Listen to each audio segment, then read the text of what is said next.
It's the Movie Toasty Show, here for you.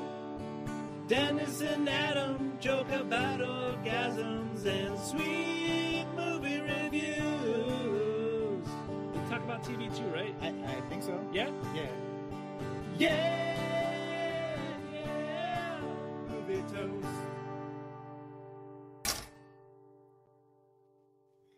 Hey, What is what's up, Toasties? Welcome to episode 224 of Movie Toast News and Reviews.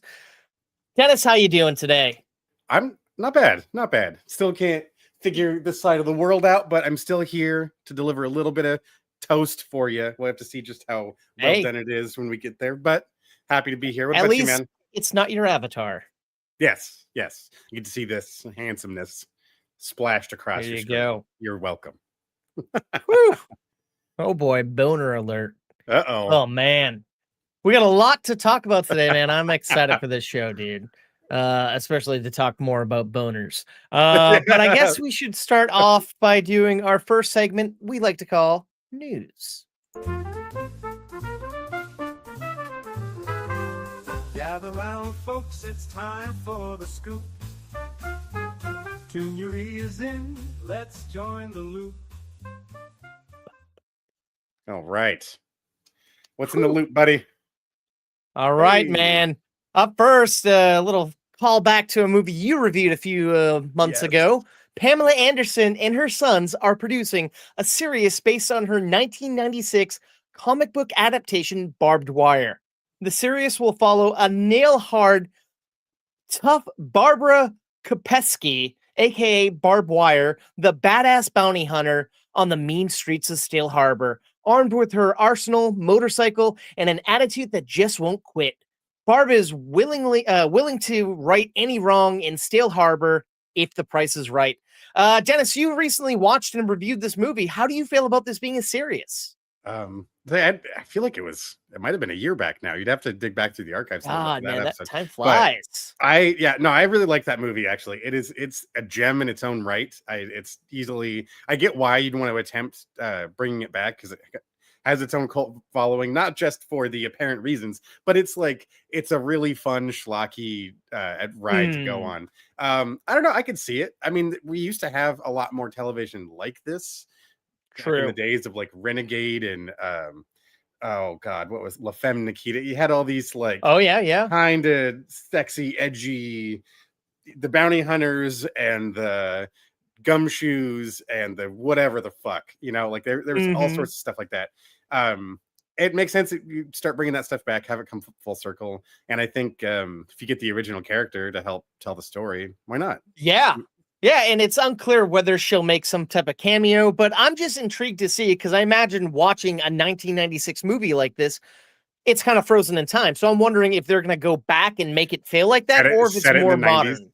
That would be That'd cool. be kind of badass, I think. Yeah, I but would risky. actually appreciate that, but I can see that almost being too expensive. It's easier to have it be present day, but I don't know. I'm curious because who would be willing to pick it up is a big question. Where it lands is going to dictate a lot of what we end up getting to see. So how far you can push the boundaries. Yeah. Definitely. It's got to be a big budget. It's got, I need the explosions. Yeah. I need the gun battles. I need all the stunts. I want all that shit. So heck yeah. Well, staying with the whole theme of Pam Anderson, Burn Notice creator Matt Nix has gotten a 12-episode straight-to-series order for a Baywatch reboot. Here's the official description. Baywatch will feature adrenaline-fueled rescues, tangled relationships, complicated chemistry, and beachside heroics that define the original. Now, with an extremely new cast donning the show's signature red swimsuits, contemporary trappings, tension and challenges, and a renewed mission to protect Southern California's shoreline. Well, I gotta learn to read. If the Hoff comes back, then we know it's a true continuation. Right. I mean, I don't know, man. I literally was just saying this to Val the other day. Do we need this again? We already had a movie that tanked. The movie flopped. Yeah. That was going to be a whole franchise. Nobody really saw that movie. Chock full of eye candy for everyone. That should have put way more butts in seats than it did. I don't know. It's Yeah. I don't. I'm not gonna lie. I never watched the originals. When I was younger, yeah, before I probably realized why I liked watching it. Yeah, then going back, it's like, oh wow, you're really force feeding a lot of moments into the show that it's very obvious what it's here for. But yeah, no, not for me. Not for me. I'm gonna skip All that I one. can say is I like Burn Notice, and that guy is a great showrunner, but I don't know, man. I'm with you. I don't really care much about this. Yeah. There's But more apparently intrigue in Fox the. Oh well, yeah, Fox is is gonna love this excited. shit. 12 Yeah. straight to series, not even a pilot was shot, so they gotta have hope, I guess. They bet some money. Well, you get all this like whatever 911 and fucking Chicago. That's its own universe. Everything. Yep, everything. You know, like all of that shit is thriving. So I get it. It's kind of combining a couple of those things into one. Oh, all right. Yeah. Well, moving on. I'm sorry. Sorry, folks. It's okay. Maybe you might like this next one more. It's another reboot of sorts. Seth Rogen and Evan Goldberg have produced the 50th anniversary special episode of The Muppet Show. It will serve as a backdoor pilot, so if ratings are high enough, Disney Plus will host a new season of the beloved variety show. And the big guest star of the show will be Sabrina Carpenter. How do you feel about that?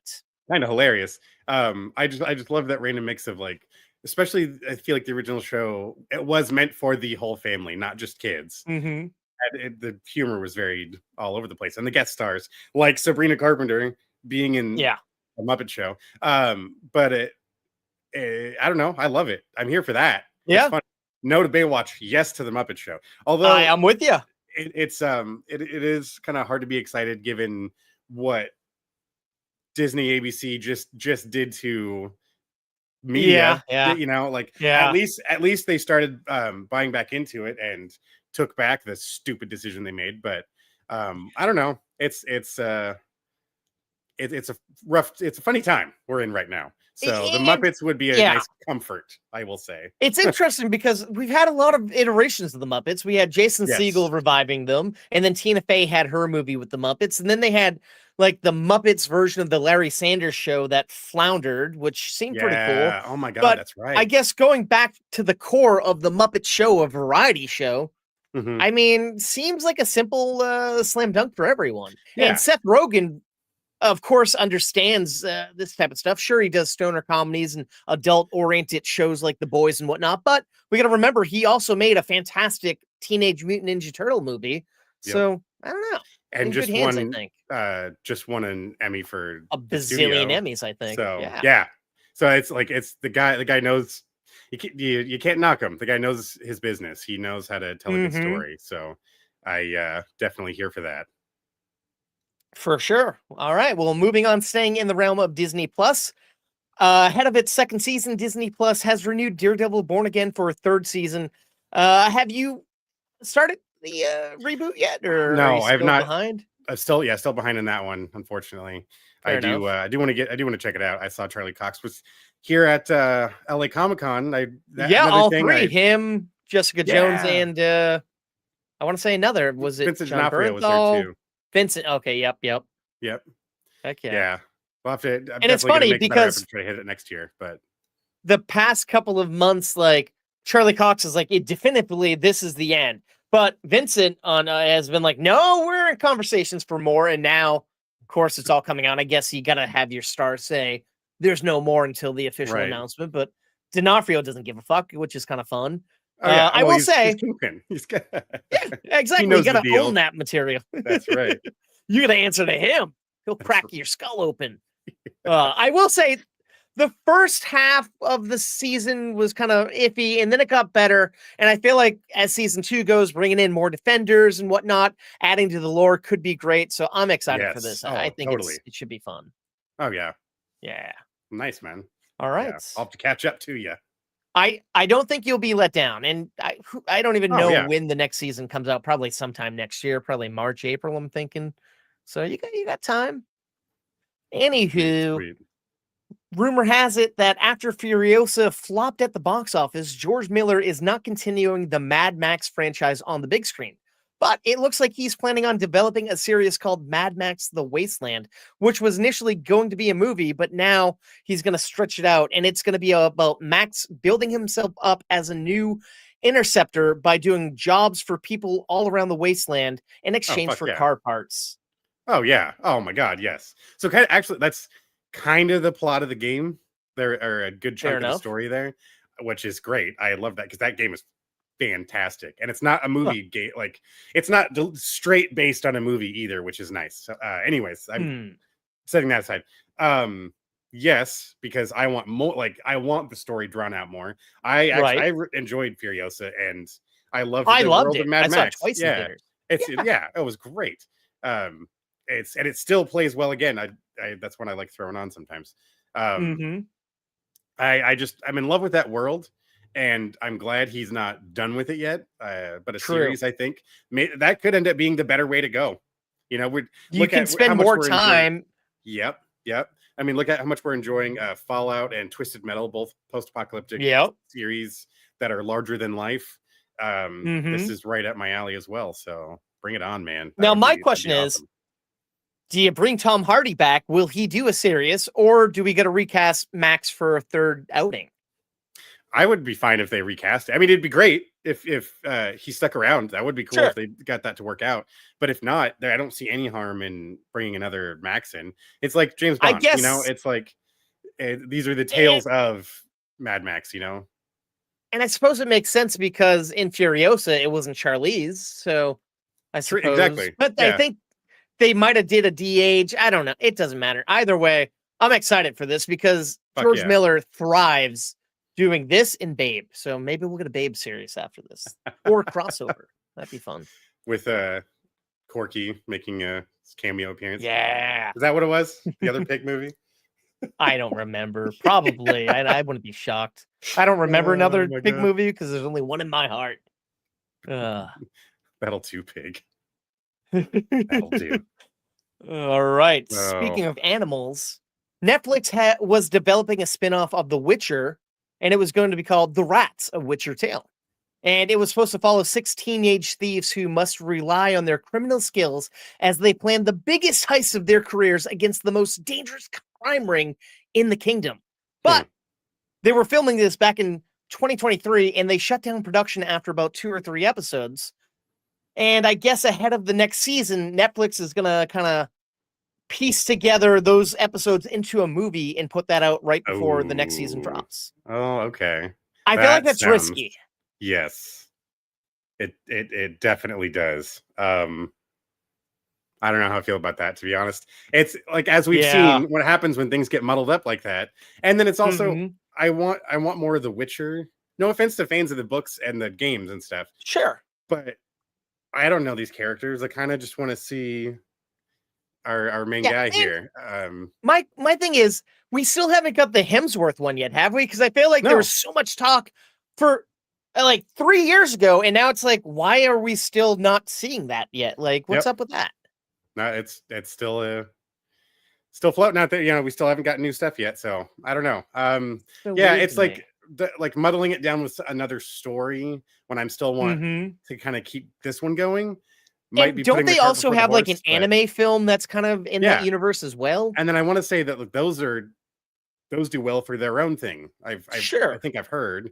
So I don't know. But you're like, are you going to go back and film more? Because I feel like you don't have the full story, and these people probably look different from 2-3 years ago at that point. It's like, I get you shot it and you want to do something with it, but I don't think this is the try to make some of your money back. But you know what's funny is, I think the movie is probably going to be safer than another series, because I'm like, I don't want to get bogged down with all of the series, especially when one that has a finite sounding story. So you're just hoping that all of your characters are going to be so charming that we want to stick around even before or after, whether or not the heist even occurs. That's just the MacGuffin to get us to even, follow the first season along.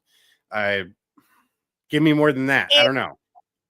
And how bad must it have been that they cut the series short 3 or 4 episodes deep? Brutal. Like, that's hardcore. So if it's that bad, do you really just want to throw that shit at the wall and have your audience lose a little bit of faith in you? Right. I don't. Yeah, I It's think kind of a that's a downplay for everyone. dangerous. Yeah, it is. That's a dangerous line to walk. You know, that's Yeah, very likely to do something not so great if you're not careful. right. Well, we're gonna go back. Well, maybe a year ago, another movie you reviewed is getting a little bit of a reboot. Kenan Thompson is developing a reimagining of the cult classic 80s slasher film Sleepaway Camp. He'll produce it, and it looks like the original film's writer-director, Right. Robert Hitzlick, will be helming this new rendition. It's said to be staying true to the OG story while adding in some new insane twists. Brutal. How do you feel about this? Do you think this is just a cash grab, or do you have It's faith? Like, I mean, let's put it this way. It's a day and age. I'm curious to see how true to the original film they're going to be. Because I mhm, know for some folk, like, I mean, like, let's be honest. It's not like so many people have seen the original that it's sure. a well-known, like a super well-known thing. I know, obviously, Toasties, this is the I mean, crowd yeah, that would have seen it. the But audience, yeah. like, depending on how big an audience you're trying to aim for, this one could be like upsetting people, but maybe for the right reasons, you know. I'm curious to Yeah. see how that would play out. For those of you that don't know, I'm not going to spoil it for you because you got to just go, you got to put yourself through that, just like You I don't had wanna to. give away So that big twist at the end? no, that's I think that's worth Uh, it's worth keeping tucked in there. I'm not gonna lie, I've never seen the movie and I know that twist, but, Oh, I see, mean, yeah, fair enough. going in blind, I would have been like, "Holy fuck." Right, it's like, But what what? intrigues me here is the fact that it's Kenan Thompson doing it. It's like, what? I imagine he's probably a fan and, like, Totally. I don't know, and he knows, It's camp movies with heavyweights. yeah, right. It's a straight translation. He plays a counselor. um It's funny. No, you know what? It's the same time like it's the right time frame. It totally would have been the kind of movie Mm. that like I know like a cousin or a family member probably like they snuck away and watch it at a friend's house or some shit when you were too young to see it. Yep. And that Had classic that story that we've VHS all done. copy, Yep. or it Yep. was on, like, HBO or some shit. Yeah, exactly. Exactly. It's definitely Yeah. that era. So it kind of makes sense. It makes sense. But I Yeah. that's it's with him doing it though. I kind of hope there is a little bit of comedy mixed in there, which it Right. kind of lends And itself to. what I appreciate is the fact that he's having the original writer director do it as well. So it's not like someone new is coming in and muddling it, but it's like, Yes, what do you have to bring to this? Like, it exactly. intrigues me the fact that I mean, I get wanting to keep your baby, but you've done it before. How, or do you think this is something that he's just been pondering for years? Like, if I had another shot at it, I'd do this or that.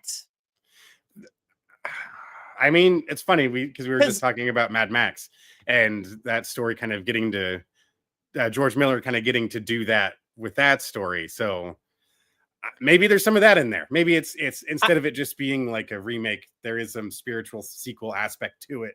The right. camp gets And reopened and the creator something. had said, for the past 20, 30 years, people have come to him with pitches, and this is the first one that's actually aligned with his vision. But I feel Interesting. like that's what you gotta say. I don't know. Yeah. Oh, totally. Oh, 100%. No, that's the corporate answer. But if it's getting the movie made, I'm curious. I am Sure. curious. And I mean, this would be a great kind of continuation of seeing, like, we got the Toxic Avenger a couple of months ago. Now we're getting Yep. another beloved 80s camp movie. It's like, maybe now we're in the zone where 80s cheesy movies will get the respect they deserve and find a broader audience. I'm excited for that, I think. Oh yeah, I'm with you. I'm concerned when, as we both voiced in the show a couple times, uh, things like oh god, that the new movie remake coming out right now that I can't think of the fucking name of. There's so many Running of Man. them, I couldn't tell you. Oh, Running yeah. Man. Like Mhm. I'm so nervous about Running Man that I'm like, "Ugh." I hope this isn't a trend of let's just slap a name on something and Yeah, fucking pump this thing out because that's not.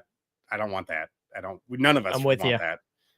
Yeah. So Well, something that I think you and I both might be excited for. Kenan Thompson is also developing a feature biopic about Macho Man Randy Savage. It will be titled Macho, and the script was written by Savage's brother. So, if anybody that's knows it. the life of Macho Man, it's his brother. The cream rises to the top. Fuck yeah. Yeah, Oh, and I that's guess awesome. back in the day, Thompson did some promos with Macho Man for Nickelodeon, so it's like a little synergy there. Oh, cool. Yeah. Oh, that's awesome. No, I love that. There's definitely something about the character that was Macho Man, iconic. And then to see him maybe behind not being that character, seeing what he's like in real life. Yeah, Is he as confident as bravado? I don't know. Ooh, yeah. Man, what a guy. What a guy. Yeah, totally. That was my favorite character in the original was it WWF on the Nintendo? Go to that with the fringe. I mean, come on. That was he's got that distinguished look and just the flamboyant colors and style. I loved it. I'm not even a huge wrestling fan, but God, that guy did it. He's iconic. And, yeah. And a couple of episodes ago, we talked about the fact that there were rumors that there was going to be a prequel movie to Zach Krager's Weapons, and Krager recently confirmed that he is in fact developing a Weapons prequel about the breakout character Aunt Gladys. He told Fangoria, "It's real, and I've been talking to Warner Brothers about it. There's a story, and I'm pretty excited about it. It's not bullshit. I was ready. I had it kind of in my pocket before the movie came out." Oh, so that makes me a little bit happy to hear that it's not just like the studio forced them to do it, but the mystery of this character, I don't believe you've seen the movie, but the mystery and lore behind this character is fun. And now it's like filling in the gaps will be as interesting, but I suppose Krieger has to have a reason to want to do this besides just make money. I know. I'm distinguished. That's what you're saying. There's definitely having the concept coming into it already. That's great. He's already laid the groundwork. I mean, we had the X series still, it was continuing that storyline just up until last year, right? We had the last one come out. Yeah. With Pearl. No, Pearl was the second one. Maxine. Maxine Minx. There you go. So it's, if things like that have been working out pretty well for themselves for what they are, then I don't see why you come in with this in your pocket already without even trying to push it. Right. That way, as soon as the studio asked, you're just like, boom, script's already done. What now? Heck yeah. Want a third one? Oh, I already got that idea going. And that's the thing. What worked about the X trilogy, it was all coming from Ty West. So it's not like some other people are coming in and fucking up with the story. It's people who have been there and know it and created it. So that's the smart way to do it, I think. Yep. Speaking of Krager, this isn't anything I had planned to talk about, but I'm excited because as we've mentioned in the past, he is developing, or it almost is in pre-production for a Resident Evil reboot, and they announced this week that Paul Walter Hauser is going to be in it, and I'm excited because I love Paul Walter Hauser. Oh yeah, and I'll watch him in anything. Awesome. Well, interesting. Yeah. No, I mean it's great. I feel like there was just something. Just had something on the other day in the background, and he came up and I'm like, of course he's fucking in this too. Now I can't remember what it is, but anyway, the man's done everything, so it really shouldn't be a surprise. Heck yes. And what I do like about Krager's take is he's never seen any of the other films, and he's a fan of the game supposedly, and he's trying to do justice to that, which I feel like we didn't really get with the previous. Oh God, that last year I couldn't even finish the last series that Netflix tried to do. I think I didn't even. It sounded cool, but I've heard nothing but terrible things. Yeah, after the pilot, I will say, like, what the fuck is this? Like, I will say I did like the film remake that they did, Raccoon City. I forget what it was fully called. I think Welcome to Raccoon City. I enjoyed that, but I'd rather see this guy's take. No. This was a live action one after the Paul S. Anderson films. So I don't know. It was about 2-3 years ago, I think. Yeah. Oh God. Oh wow. I'm not going to bug us down with the Resident Evil chat. Moving on here. Josh Brolin will star in a new action movie called Mister. It's being described as John Wick meets Jason Bourne with a little bit of Scott Pilgrim. The logline is Mister follows a man who wakes up in a strange house covered in blood and comes to realize his true identity while fighting off contract killers from his past, including everyone from his exes to his best friend. To get out of it, he teams up with his estranged daughter, who also has ended up in the family business. But they will need to repair their relationship in order to survive. It kind of reminds me of when Brolin did the remake of Old Boy, but I'm intrigued because those three movies shouldn't really go hand in hand together. I feel like just to casually throw Scott Pilgrim in there at the end, it's just like, wait a minute, what the fuck? Are you saying? It's like I almost started to get sort of like hardcore Henry vibes, but sounds it's like that. classic, yeah, like waking up and I have all these abilities, like all Mhm. these things are awakened. I'm like, yeah, all right. It's not like that's a novel concept, but I mean, Josh Brolin kicking ass. Yeah, that I will show up for. So I'm curious. He's always a Yeah. badass.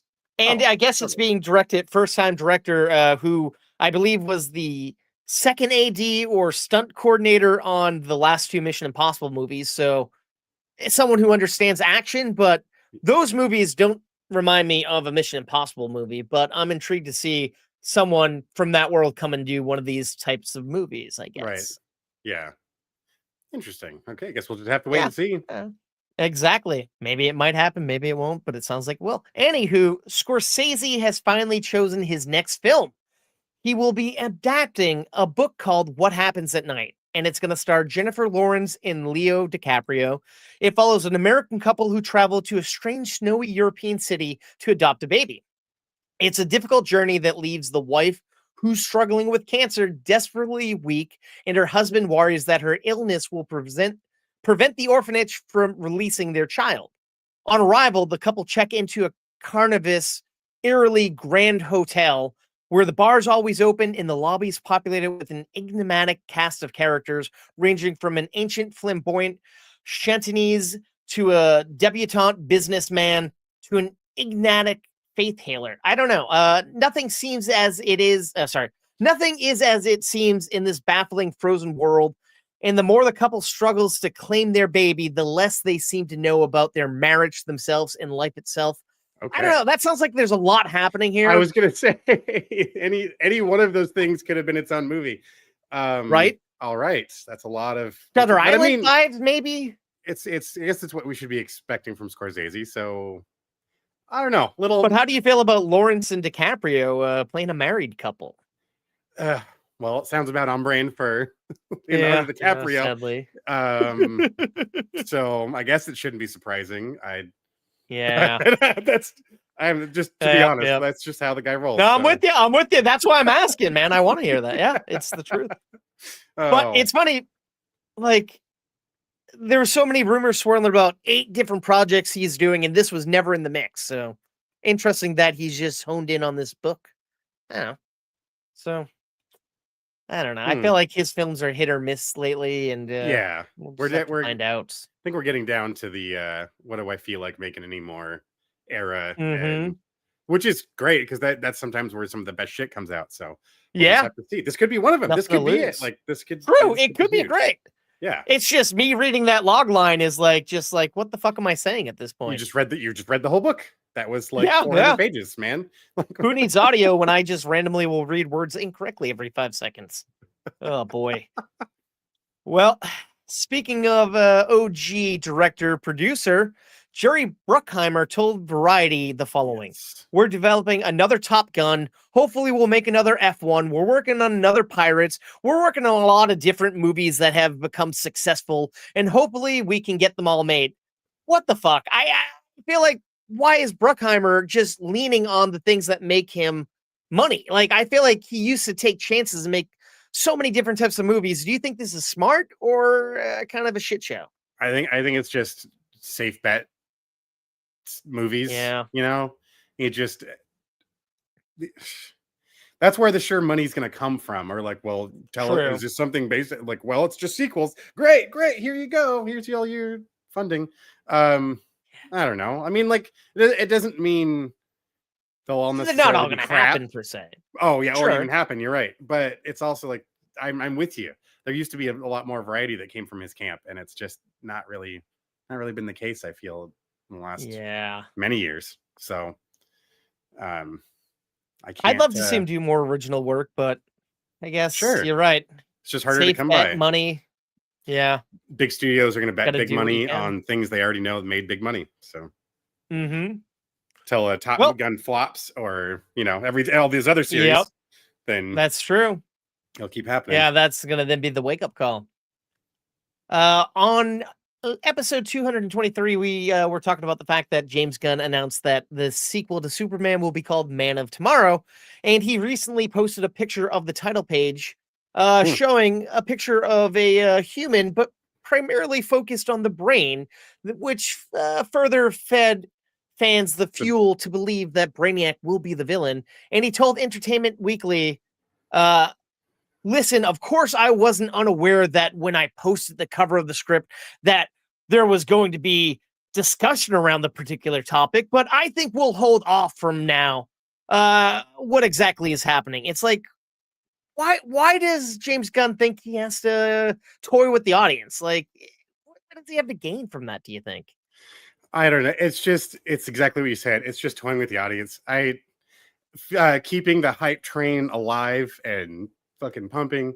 It's you know, because what Superman just landed on HBO Max. Yep. So there you go. Let's make sure people don't stop watching. If you haven't seen it yet, go back and fucking find it, because I'm trying to get you excited for this next And I guess it sounds like Luthor's going to be popping up in Peacemaker, but the thing that's interesting, he was telling people on X, it's before he mentioned the name of it. It's not technically a Superman sequel I'm writing right now. And then I just heard him on Andy Richter's podcast, which he apparently recorded like a week after Comic-Con, and he was saying, I'm almost done writing the sequel to Superman. And it's like, so what is it, James? Is it a sequel or is it not a sequel? What the fuck, man?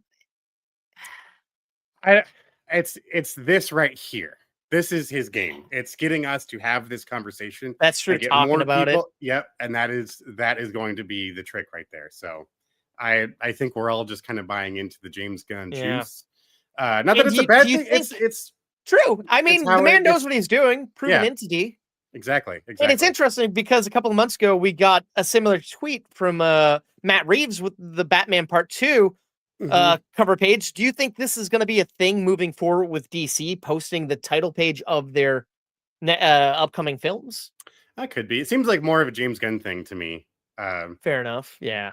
But I like you said, though, I wouldn't be surprised. It could very much be the case. That just becomes a part of their repertoire. So we'll have to see.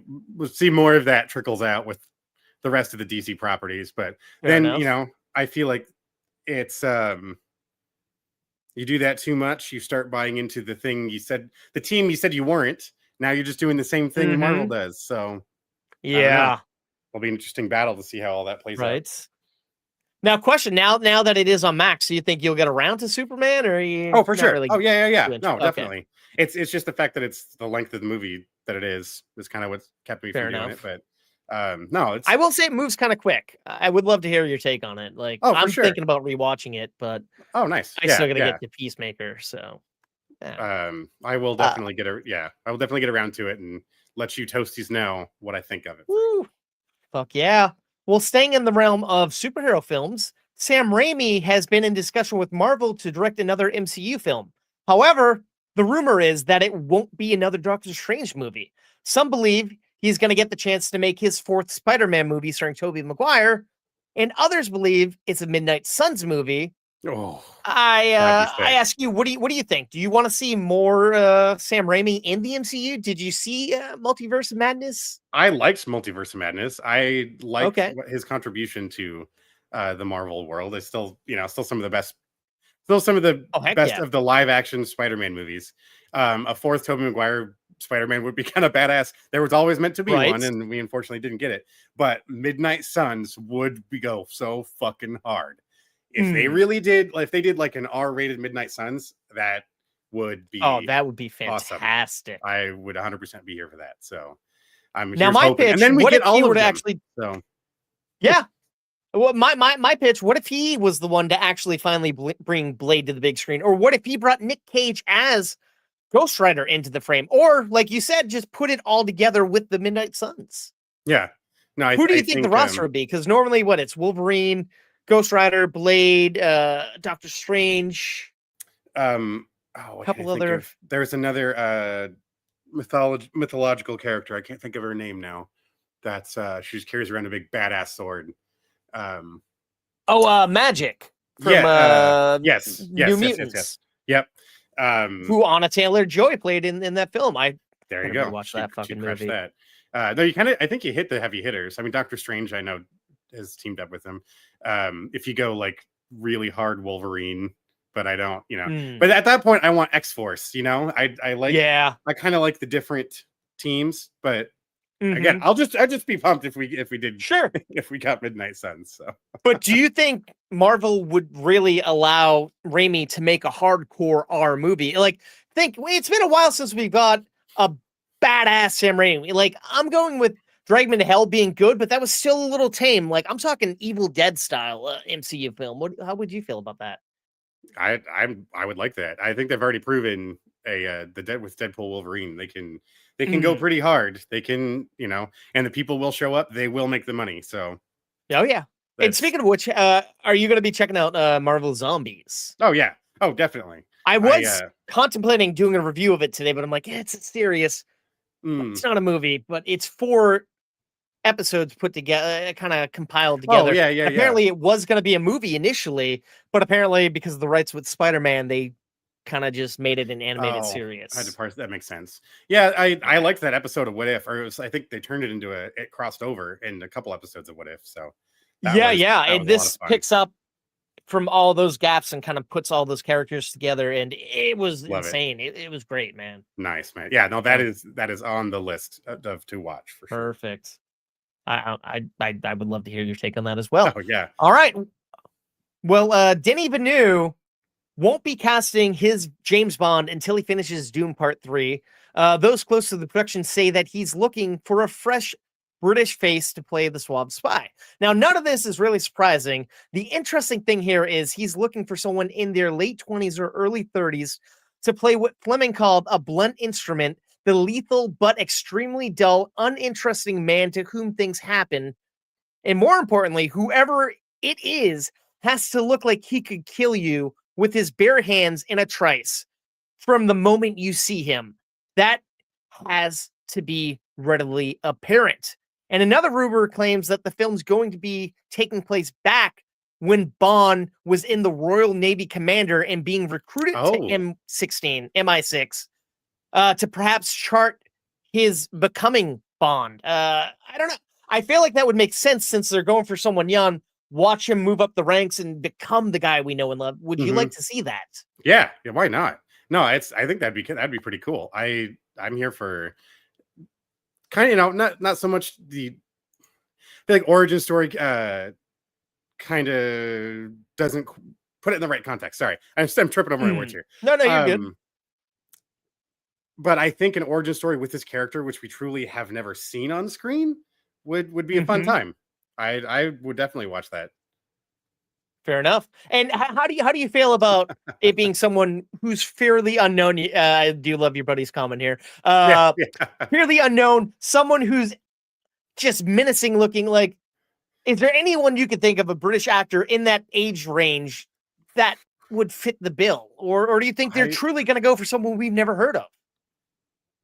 I kind of, I think it'd be refreshing for it to be someone we haven't heard of. Give someone a chance, because the less we already come in with that, like, in our built up in our heads. Yeah. Because I will believe whoever you present to me, kind of thing, So I don't, that's kind of what I would prefer at this point. I'd rather it was someone much lesser known.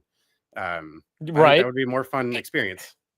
And I feel like that's kind of like in tradition, most of the Bonds haven't been hugely popular actors. They've done some things here and there, but like you said, it's always refreshing to see someone you don't fully know, because you can buy him more and not be like, oh, Tom Holland, Spider-Man's Bond, or this guy or that. It's right. Exactly. Especially when they're already making filthy money everywhere else. So oh yeah. Speaking of an actors nobody's ever seen before, a newly launched AI talent studio, Zayaka, is reportedly in talks with a number of talent agencies interested in signing its first creation, an AI actress called Tilly Norwood. The revelation of a possible agent signing Norwood comes days after the creation of Particle 6, which is an offshoot of Zayaka, an AI talent studio designed to create, manage, and monetize a new generation of hyper-real digital stars. If this happens, this is going to be the first AI creation to be rep by a major talent agency that deals with humans. I feel dirty saying all of this, man. Yeah, dude, I'm with you. This is like, they can't start doing this shit because it'll just be a slippery slope of a lot of bullshit that I don't want on my movie theater screen. Like, yeah, that was just like difficult to even listen to. It was like, and there was a lot more. Like in the article, it was saying at first these people went to all the studios and everyone kind of laughed at them, and then over time they realized, oh, this is going to happen. Might as well jump on board. And it's like, no, you're cannibalizing your own industry now if you do that. That's where. And when is enough going to be enough? I don't think it ever will. No, it won't. It's like anything else. They're going to keep pushing that boundary until there's too much resistance, and it's, and, yeah. And we're nowhere near close to that yet either. We haven't even seen. Do you think we'll get to the point where we'll have a whole cast of AI characters, and not CG, but oh god, someone is going to try it. It's just, just like this, just like a fucking AI getting represented. There's going to be a studio, there's going to be a director that's like, no, we're going to just tell some algorithm what we want to happen on screen, and then it's going to render it out, and that's going to be it. But I feel like that takes the surprise out of an actor. Like, they find the character, the rhythm, and everything on set, and they have that life experience. And I guess an AI could pull the whole world into, I don't know. And it's like, why are they vying for the right to like rep this character that hasn't even done anything yet? Like, we don't know the capabilities of this thing. Exactly. That's why I just can't get on board with this shit. And I guess until I get proven otherwise, that some actual quality comes out of this. But even then, destroying the industry we've wanted to be a part of all our lives doesn't sound like the fucking way I want to go. So no. You know what way I want to go, Dennis? I want to go the way of the pole. Let's do it. Polls.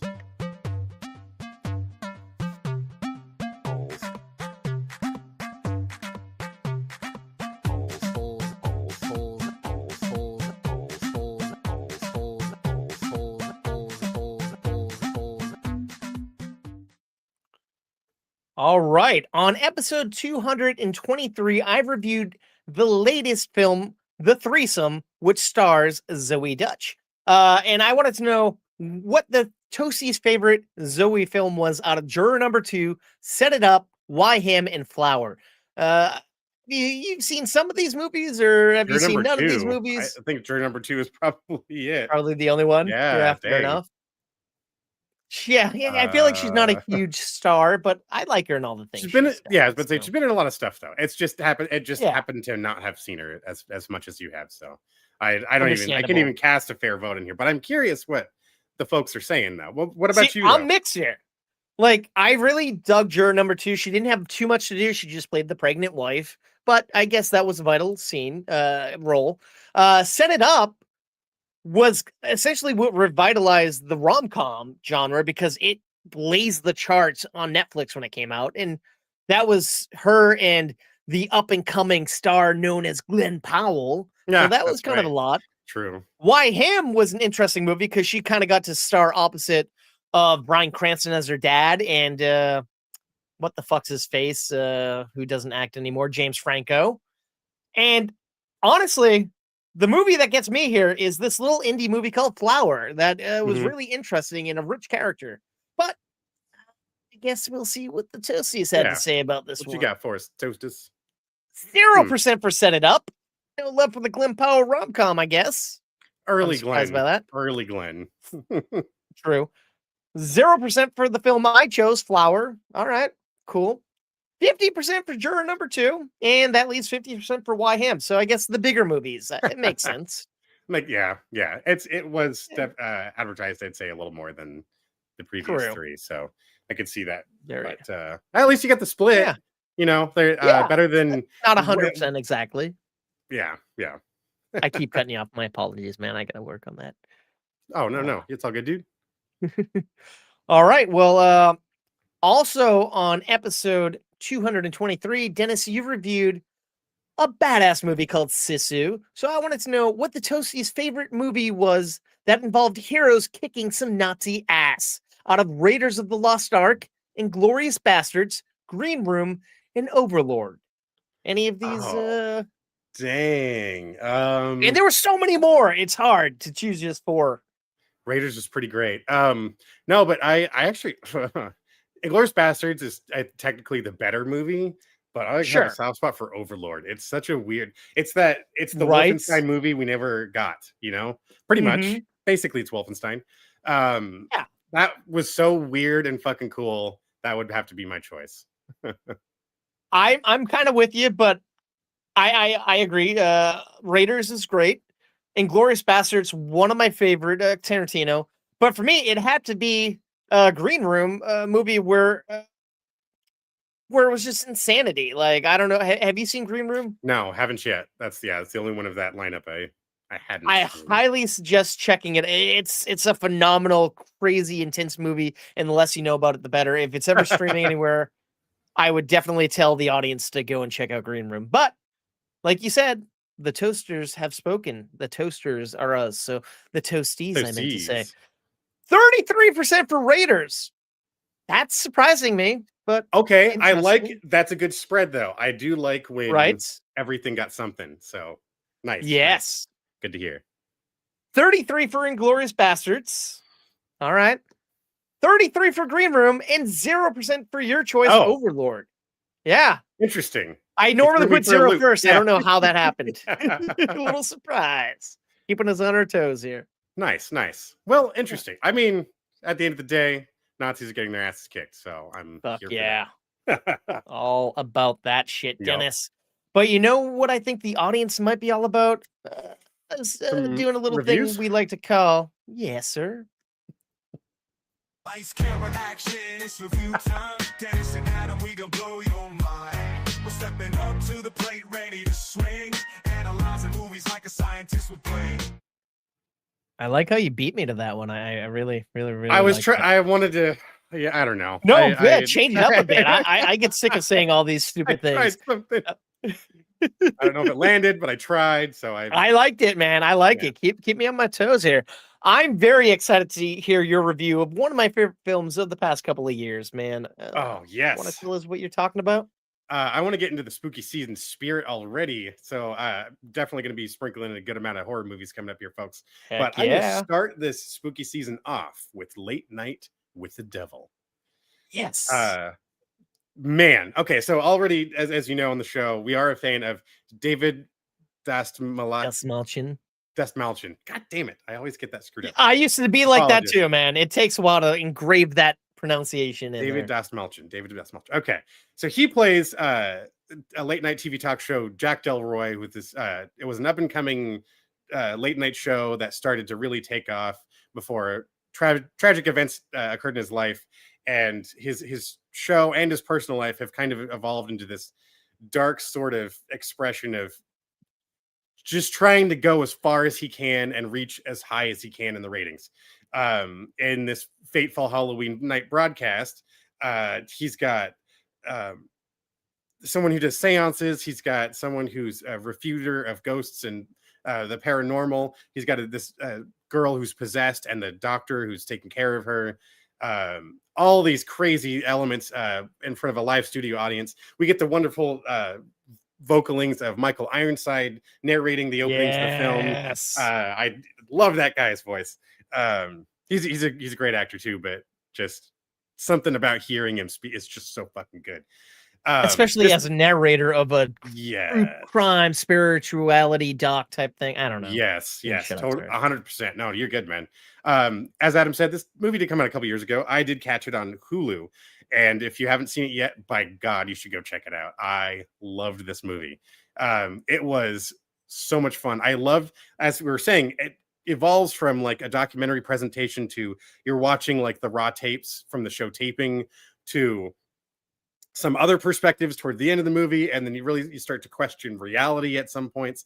And my God, it is quite a ride. I loved the setting. I mean, you really can live in the 1976 vibe very easily with it all being limited to a single stage pretty much the whole movie, with a couple of shots that go beyond these walls, but not much. All that found footage, sort of news footage stuff was just fucking wonderful. I mean, it was very well done down to the fine details. It's one of those Shudder films that, forgive my phrasing for those who involved in the film, you knew just where to save a few bucks here so you can really make your screen fucking shine over here. And I'm 100% on board with that. You don't need to spend 10 million fucking dollars on 2 CG shots or some shit when it's going to be, it's there for tone and it's there to move the story forward anyways. And I think they handled that brilliantly. They were able to get packed so much into a tight little package for like an hour, 40 minutes. It feels like you were told many more stories than that in a small period of time. So I loved this ride. There was some laughs sprinkled in there, and the chills just kept ramping up until the great climax that just I did not see that coming. So that was not at all. Great fucking end to that movie. Late Night with the Devil, I'm giving 3.5 slices. It is fucking excellent. I thoroughly enjoyed it.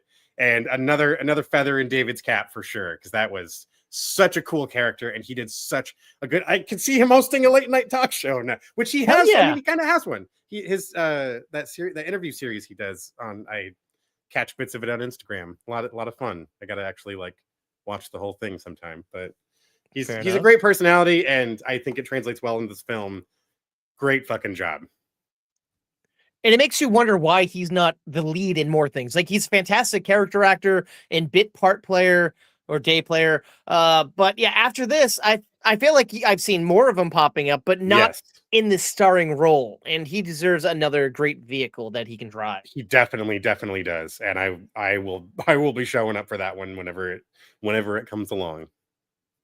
And movie review Relay is joining in here with some James Bond talk to jump in here. She says some great young actors can play the cartoonish role. Will Porter, Ben Radcliffe, Raph Law, Aaron Pierre, Kingsley Ben-Air. I feel like some of these people I've seen, and they're good. I feel like might be a little too old for the role, but still it could be done. And I think that could be interesting. Some of those, like Aaron Pierre as Bond, Kingsley Ben-Air. I love him. Poulter's great.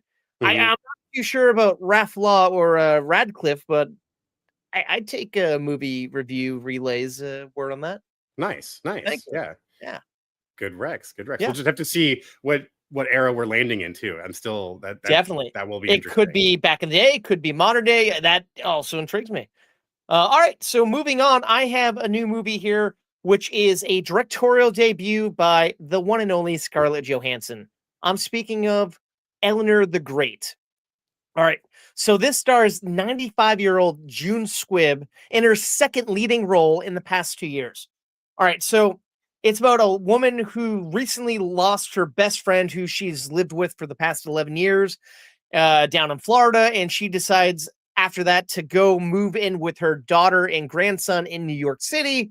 And of course, they don't want her there, and they're trying to force her into a retirement home. And they say, oh, why don't you go to the JCC to go make some friends? And she accidentally ends up in a grief group for people who survived the Holocaust. I'm sorry, I was blanking on the word the Holocaust, sadly.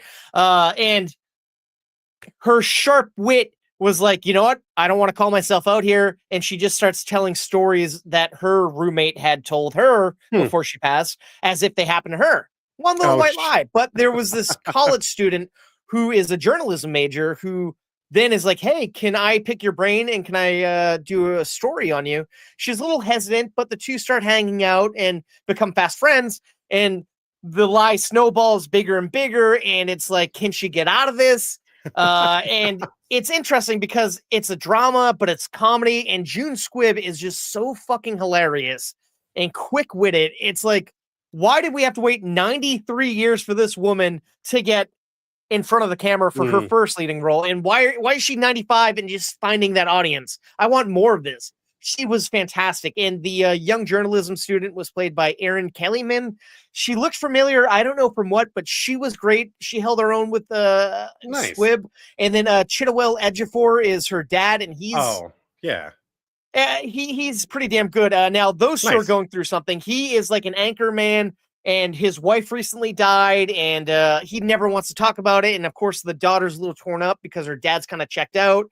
And then so the June Squibb not really being with her family or welcomed with her family, they kind of bond and kind of fill in the void for one another. Great movie. It's a fun little premise. It's under an hour and 40 minutes. And I gotta say, Scarlett Johansson clearly has learned from all these great directors she's starred in films for, because she is a competent director. Nothing was like, oh my God, it's amazing cinematography or this, that, but the way she tells the story and like moves the camera and sets everything, just phenomenal. And I can't wait to see her do more stuff. Love to hear that. Camera. That's great, man. Yeah. Nice. I'm going to give Elanore the Greats 3 slices of toast. It was a fun time. If you're looking for something different right now, this is definitely a unique, interesting, original story that has heart. It has humor, and it kind of has a little bit of everything for everyone. Nice. It definitely sounds like something I'd enjoy checking out. I will definitely be seeking this one out. And speaking of seeking something out, Dennis, your next movie I wanted to see when it was in theaters, but I didn't. And when I saw it was on Peacock, I was like, I got to see it. But I'm happy that you're going to talk about it, so I know whether I should check it out or not. Oh yes, I get your ticket buying fingers ready. I'm telling you about a little flick you can watch over on Peacock called Screamboat. Yes, here's yet another movie taking advantage of the Steamboat Willie IP being public domain. So this is literally a very Mickey Mouse like character that's the center of the story. But I'm getting ahead of things. This is telling the story of the Staten Island ferry that has been haunted by, or used to be ran by this guy back when it was still a steamboat. Used to be captained by this guy named Walt. Walt D. Walt D. befriended this this mouse that was being sent to what is it? The Magic Kingdom Shipping Company in Orlando, Florida. Like, it is so fucking on the nose, and that's not even the worst it gets. Throughout the film, they quote as many Disney movies as they can. That should be its own. You turn into a drinking game. Have fun with that. So where it's one fateful night, the Staten Island ferry hits a thick patch of fog. Someone opens the wrong hatch and lets out this horrific mouse that it's hard to tell what size it is because there is zero consistency throughout this entire film. All right, folks, you could probably guess where this is going, but Jesus Christ. 4 slices, 5 if you're being generous. 4.5 slices, baby. It doesn't get any better than this. That's what's so funny. All right, so I wanted to have fun watching this. I wanted it to be one of those so bad it's good, but I couldn't even really do that with this one. It is so painful going from scene to scene. It drags, but you could tell they must have had a lot of fun making this movie. The killer mouse, Willie is his name. It's a funny costume. The ridiculousness of trying to make him cutesy when he's just so horrific and fucked up is that was kind of entertaining in its own right. But it was so rough, man. It was so rough to get through. You get introduced. I'm happy I didn't see this one. So many characters so fast, just to like. I'm like, I get it. You're just stocking up the screen so we have more bodies to drop later. But it just got so repetitive, and not that I would expect anything less than this, but I'm like, you know what? I want to watch a silly creature feature that I don't want to take seriously. Turns out I wanted to take it a tiny bit more seriously than that. Well, if you want to see something that's in the vein of the Disney IP that's being turned into horror, a couple of months ago, I saw this Bambi knockoff horror movie that took itself more seriously. It was more of a creature feature. Sounds better than this, but okay. I'm not going to say much. Yeah. I got to ask, how was the performance of Willie? Because he was played by David Howard Thornton, who plays Art the Clown from Terrifier. Was he okay, or the body mediocre? language was there? But that's the thing is we go from a man in a full-size costume to a puppet to weird like they punch in on these shots where it's him full body, but they tried to scale him down. Then there's clearly it's like they composited funky stuff together. I mean, it went down for like they cannot keep any sort of consistency in the ratio of the sizes of objects. It's somebody throwing something at him that. all of a sudden is too small for it's like the object should be huge in his hands because it's shit like that back and forth the entire fucking movie. So it's funny because when I was looking up posters and banners for this, literally he looked different in every poster. Like there was one where it's him, one where he's like this weird CG character, and I'm like, well, was this like the previs? And so it sounds like that's the whole movie essentially. All of them. Wow. All of that is in there. Yeah, it's so rough. How long was it? A super long one, or was it at least quick enough? It was same amount of time as Late Night with the Devil. Unfortunately, an hour and 42 minutes, and you could shave not long, but for a bad movie. Yeah, you shave about an hour off this thing, and it would be a lot better. I want to try to give it more credit, but I'll give them they made an interesting creature costume, and they had some silly sort of kills in it, but then it got way too long in the tooth in a few scenes where it's like it would have been actually way more entertaining if you just the classic rule, come in late, get out early. Could never stick to that rule. And I wanted to have more fun with this one, but I just couldn't. So sorry to hear that, but I'm happy you gave it a shot. It's funny, like normally this is the type of shit I'll see in review and be like, it was okay. So it's funny that the roles were reversed on that. If you feel bad about that runtime, my next movie was 2 hours and 50 minutes, but it didn't drag. I'm talking about Paul Thomas Anderson's latest movie. Oh, sorry. Yes, I didn't get a slice for shit. For I'm sorry. Screamboat. I just no, it's all good. The wrong thing. Yeah.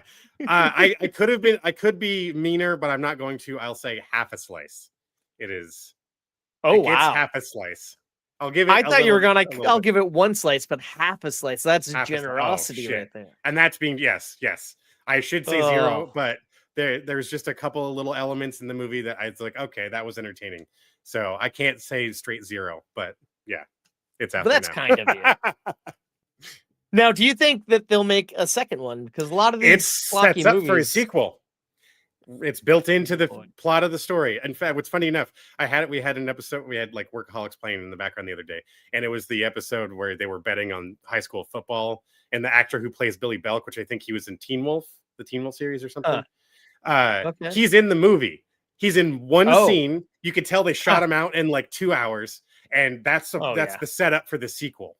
Is his character. Wow. So I'm like, you see him for 5 minutes at the beginning, 5 minutes at the end, and they try to suggest another character making an appearance that I'm not sure how that works legally. You can go ahead and spoil it here. Minnie makes an appearance at the end. Oh, dang. And I don't. Yeah, because she didn't have a Steamboat Willie offshoot character, did she? I don't think she was. I don't think she came with Mickey. It's been a long time since I've seen Steamboat Willie, but yeah, I don't recall she was in it. But fuck, we'll have to see. We'll just have to see Screamboat 2. Or I'll let you do that. All right. So as I was just saying before I so rudely interrupted you, I do apologize, good sir. I got the 2 hour and 50-minute runtime film, One Battle After Another. This is the latest Paul Thomas Anderson movie, and let me get out of the way and just say, I'm not a giant PTA fan. I like a few of his movies. I like Licorice Pizza, and I know some of his other work I probably enjoyed, but I feel like he's normally doing these art housey, independent, thought-provoking, talky type movies that just don't do it for me. Sure. This one is a little bit more broad. It's kind of like a Hollywood blockbuster in comparison to his other stuff. So it's interesting. It plays into kind of current day political landscapes and whatnot, because we're starting off the movie with this revolutionary kind of anarchist group who's going and busting up like this place where all these immigrants are being held and captive in these very poor circumstances, and they're kind of fighting the military police type people who are doing this. And essentially, it's the first day of our main character, played by Leo DiCaprio. He's kind of the guy that brings like the artillery, the firepower, and whatnot. And he hits it off fast with the leader of the group, and the two start fucking. There's a whole lot of fucking in the opening of this movie. She's so horny, man. And then it goes on, and she gets pregnant, but she's still living that hardcore edge of life. Even when she's pregnant, she's drinking, she's fucking around with guns. There's no stopping her. She is just loving life, and she's the leader of this rebellious group called the French 47. I think I'm probably saying that wrong, because I have a shitty memory for some minute details. Anyways, so she gives birth, and Leo's like, we have a family now. We don't have to do this. It's okay. And she's like, nope.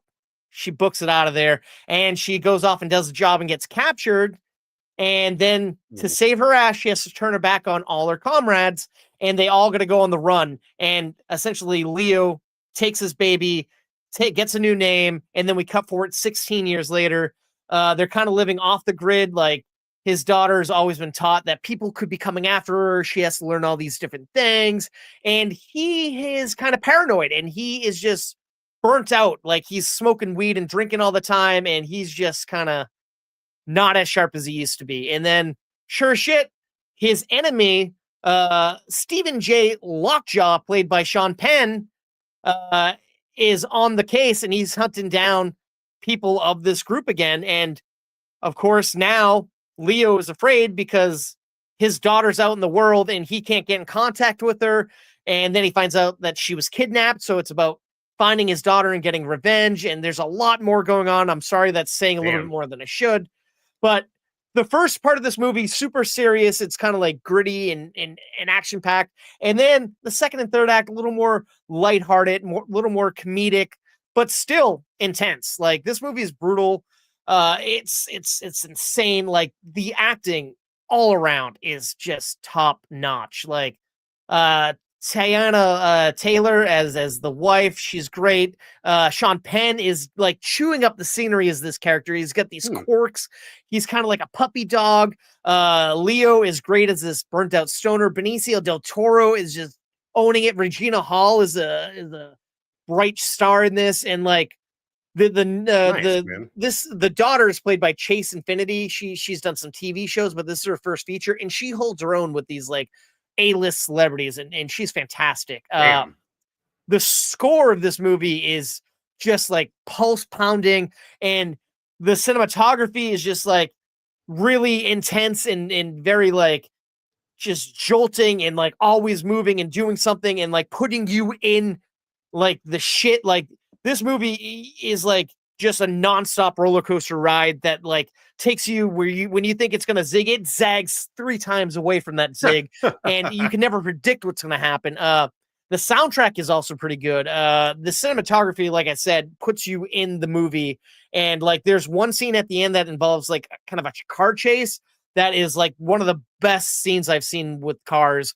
Early on, there's like a foot traffic scene, a chase scene that kind of remind me a little bit of the French Connection, where we get our badass character Popeye fucking running through New York City. Kind of reminded me of that a bit. And just like the comedy sharp, the action sharp, and it's a commentary. Like I said, we're dealing with like corrupt government organizations that are shadowy. The police are kind of like a militaristic type of entity. There's, of course, racism. There's so much going on, and like so much just packed into this almost 3-hour movie, but it just flies by, and it's just so entertaining. There's never a dull moment, and it's just so unpredictable and just so interesting, and such a departure, in my opinion, from what Anderson's done in the past. I really had a blast. I'm going to give One Battle After Another 3.5 slices of toast. All right, dude. Dang, you sold me. I was worried. Sorry, about I haven't done a mini review.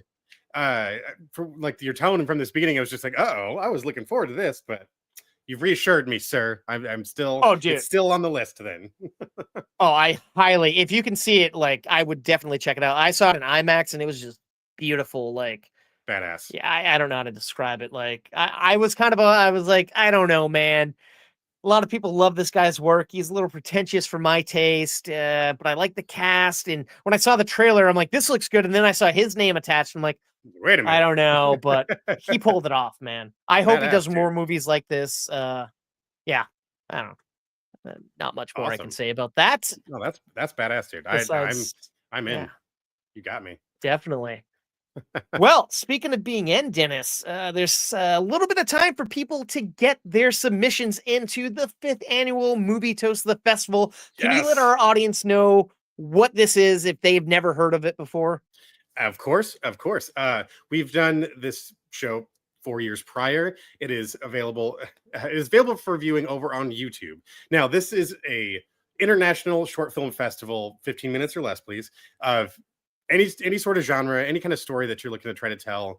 We just look for entertaining, interesting, unique. Not just the stories themselves, but the way you choose to tell the stories too. Things ranging from animation to live action. We've seen all sorts of stuff, and a broad spectrum of character archetypes, languages, different cultural references of things. It is really an interesting experience to just make the show. But the best part is getting to share all of these awesome shorts with you guys. So please keep an eye out for when the date rolls along. You can go over and check it out at filmfreeway.com/movie toast the festival, or you can follow us on one of our many social media platforms and just keep an eye out for the date there. And it will be usually mid-December-ish is when we've traditionally done it. So and make sure you take that time. End in about 2 weeks, the middle of Yep. October. And fuck, we got to watch these things very soon because the deadline to let people know if they're in is, I think, the end of October. But like you said, you can get all the dates and details as they come up on our social media platforms, which we got 2 Facebooks, we got an X, we got Instagram, TikTok, Threads, Blue Sky, YouTube, all at movie_toast, putting out daily things left and right. Yes, sir. And it's a fun way to kind of get more movie toast stuff out of us. I would put it, I guess. Yeah, and extra buttery, delicious goodness for you, all you fine toasties to enjoy. Yeah. And thank you for watching or listening. So if you don't know, we do a live stream of this and it lives on YouTube, and we also do an audio version wherever you get your podcast. But we always want to know what the audience is thinking, how they feel about this show, what they like, what they dislike, how we can improve it. How do you suggest people do that one, Dennis? Please come over and check out Apple Podcasts and search Movie Toast News and Reviews, you know, these guys, and leave us a review. We like to keep up to date on what you guys think of the show and try to make it as good as we possibly can. It only exists with you fine folks checking it out and enjoying listening to some movie chats here. And that's how we get you involved, is we just want to make it as good as we possibly can. So let us know what you think, and we will do our best to keep making as much movie toast as we can. And we're not blowing this out of proportion. Like, we really take the feedback to heart. Like, we used to have a segment I love the most called Trivia, where we'd ask each other trivia questions for a couple of rounds, and people didn't like it, so we axed it. Now, people have been reaching out on YouTube, Dennis. So here's what I got from a trailer reaction I did a couple of days ago. All right. From a YouTuber named Lucky G. This is what he wrote to me. Okay, my guy, you seem to really want your channel to grow and succeed, and I am all for it. So I'll try to give you some constructive criticism. Your reaction seems a bit performative and inauthentic. It might be, it might not be. Sorry, I did not fully put that. It might not be perceived that way. So try to work on your body language and facial expressions. No need to be over dramatic. Secondly, you need to choose trailers and TV shows that are highly anticipated and hyped. And he goes on and on, which I appreciate, because it did put me in check, because I was essentially putting out all these different trailers, and I know what the big ones are and what the small ones are, but for sure, I had a whole laundry list of ones I was gonna do sitting in on my hard drive, and I'm like, you know what? Let me take this start. I went in, I got rid of 90% of them because I'm like, you know what? I don't care about this. I don't care about that. So let's scrap that. So I appreciate Lucky G's thing here. It helps to get that feedback, and it put me in a good mindset. Fair enough. Yeah. One thing I did like here. Oh shit. Fuck. I got rid of it. Oh boy. Let me try to find this. I had another comment here. that I mean, we're probably not going to do, but I kind of like the way they pitched this. Sorry, I had it here a second ago and I just accidentally got rid of it. So TB9368 commented, you should rate the movies on a scale of burnt to perfectly toasted. And I really like that. But I just don't think we're in the zone of changing the scale. But I appreciate that. That is kind of cool. I like that thought. Interesting. Yeah, that's a fun take though. I like the I like that perspective. And have to have some layers between, like that's I like that. That's interesting. What? Right, exactly. Like exactly. Down the road, if we were to change up the formula a bit, I would like to dive deep into that. But for now, we're going to stick with the 4 slices, but we appreciate it. And the biggest contribution that came this past 2 weeks was from our editor, Aaron, or Al, depending what we want to call him on the day. He did something that kind of, at first, I'm like, fuck this, man. He sent me the episode as is, like almost 2.5 hours. This is a shorter episode, which I appreciate. But he essentially sent me the main episode, and then he broke up each segment. So there was a news, a polls, and reviews chopped up, which we've tried that on YouTube, and we have it out there, so it's easier to watch. And the numbers are still mediocre. But putting it out on all the podcast platforms, our numbers have grown significantly. So I appreciate Al. Thank you for doing that. I think we're going to keep that in the zone. Yeah. So if you watch the show, if you don't like a section or you just want to jump ahead, now you'll have the option to just listen to specific sections wherever you hear podcast or over on YouTube. But I'm just talking too much, man. I'm sorry. I know we can wrap this bad boy up. Dude. It's all good. I just wanted to prove to people that we do listen and we take, of course. And I hope you know that it is taken to heart. Yeah, it's your input is very much valued, and that's why we make a point of mentioning every episode. We just want to hear from you folks when you got something to share, so we can again make this movie toast as delicious as possible. So thank you for leaving those comments, folks. It is very much appreciated. And I appreciate on this episode, the live stream, movie review relay had commented on everything, and appreciate it. Thank you very much. Yeah, I like that interaction. Thanks for showing up. Yeah, really appreciate you turning out. I like your take on some of these things. I really do appreciate it. Thank you very much. And there's just one other way we like to wrap up the show. If you don't want to subscribe, you don't want to enter the festival, you don't want to tell us what sucks or what's good, we just ask that you simply please stay toasty. I'm in Dennis, they're the kings of the real. Reviewing new movies, they keep it real. Coast to coast, from LA to the east. On the podcast show, they feast on the beast. Adam's bringing knowledge like he's Professor X. Dennis with cuts deeper than Wolverine's claws. I guess Marvel, DC, they know them all by heart. Breaking down the plot, tearing every scene apart. They got the juice like Tarantino's Pulp Fiction. Breaking down movies with a sharp precision. Adam coming in hot like a John Wick hit. Dennis bringing the heat like the climax of a Tarzan flick.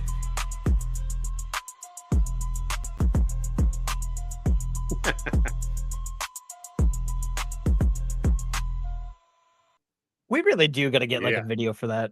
Anywho, you know what I did the other day? I went to Connecticut to a casino to see Adam Sandler and friends. It was kind of fun. Brought a lot of people. There was him, Spade, Schneider, Swartzen, Sarah Sherman, and I missed the first opener, but David Spade, man, he's killing it still. Nice. Funnier than ever. Oh, badass. And the Sandman was good. Awesome. Just had Tommy Boy on the other day. Dude. I was just thinking about him. I haven't seen that in forever. But so he's on tour right now. It's called You're My Best Friend Tour. So if anybody's a fan of the Sandman, him and his friends are out there doing it, and different people, different shows. Like I know some shows Kevin James been there, Vanilla Ice has been there, so you never know who you're gonna get in the mix. Oh wow, interesting. Okay. Yeah. Well, that's cool too. At least it's not the same show twice. So that's cool. Yeah, you're always getting, and it's interesting because he's in Boston this upcoming week. I'm like, yeah, it's gonna be the same roster of people probably. But see that. Yeah, I don't know. That was kind of fun. Nice, one thing that I forgot to mention earlier. I'm excited. I randomly got an email from some random festival called Woodstock Film Festival. Never heard of, but they just put out their roster of films in their schedule.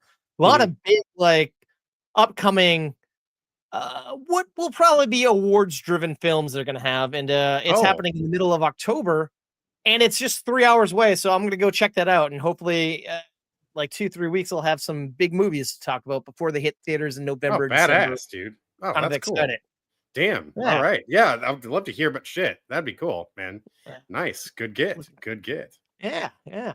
Well, cool. And there's been some screeners I have that I wanted to review tonight, but unfortunately, the embargoes are still up. But if you're looking forward to The Lost Bus, Coyotes, The Lost Bus, of course, is about the Paradise Fires. It stars what's his face, True Detective. I can't think of names right Matthew now. McConaughey. McConaughey killing it in America Ferrara, saving She's kids in a school bus during a big fire in California a few years ago. Coyotes, starring Justin Long and his wife, comedy horror film. Or we got Good Boy, the upcoming movie about a dog's perspective of home invasion. Oh man, yeah, I'm excited for that one. Fuck. I feel like there were some others, blanking on them. So reviews of those are coming soon, and also the final season of Solar Opposites. All these things are coming. I'm going to be putting out reviews on our YouTube page if you're interested. Some of those I might talk about on upcoming episodes, but just to let you know, those reviews are coming to YouTube. And I'm sorry, I've dominated this post show. Anything you want to talk about? I wish I had more. I didn't. I just haven't been getting the movies in as I used to. But we're getting back into them. Especially this is very much a movie friendly holiday season coming up. So yeah, I will. Any that you're looking forward to horror films? I want to go back like I have not even like off the top of my head, but I liked when I went back and when I reviewed Halloween 3. I want to find some of the more obscure stuff that doesn't get like hyped up every Halloween season. So that would be fun. I just want to go find a few more of those. That's like Late Night with the Devil was. I didn't realize it was also Halloween night that it took place. So perfect Halloween. Oh yeah, that was the big Sweeps Halloween episode. So yep. Yeah. And that's a part of of course, they get creative with their names. The Halloween series, I believe, that they're putting out. So yeah, probably a lot of other good stuff. And that's where you find some interesting things like that. What was that Laurel Howery movie where he's trapped in the Cube or something like that? I think you reviewed something like it was something like that. It's a single word title. They get really interesting movies you've never heard of, starring some cool people, and very unique concepts that we don't get to see often enough. So that was those are the ones I want to bring to you fine toasties. Fuck yeah, I'm looking forward to it, man. Well, I guess we should wrap this bad boy up. Yeah, I feel like we have never done an episode this short recently. Oh yeah, I think I'm sure Al's gonna appreciate it. Oh yeah. Thanks, dude. Well, thank you all for watching and listening. Yeah. Sincerely appreciate it. Until next time, folks. See you.